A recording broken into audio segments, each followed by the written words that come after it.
If the university starts out by saying they are smarter than the legislature, which I think many faculty members have implied, that they know more about what the world is really like than legislators do, even though we're running for office every 2 years, that starts out in a bad way. So, we saw what's happening at UW-Madison, where they have a cultural diversity requirement.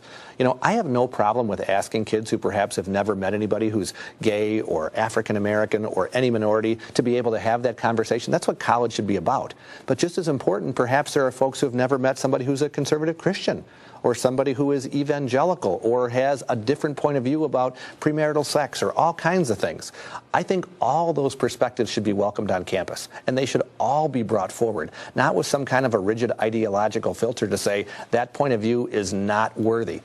I personally don't agree with gay marriage. I certainly think that's a perspective that is legitimate on campus, not to be shouted down or somehow said that it can't even be talked about. So whatever your ideas are, they should all be welcome on campus. And I think sometimes that bubble of the university keeps things out more than it protects kids. So I really want to help to change that. Just one last thing. We hear everybody wanting more civility in politics. Well, civility begins by appreciating and understanding that the other point of view isn't wrong. It's just something you don't agree with. It's not evil. It's just perhaps somebody you need to inform.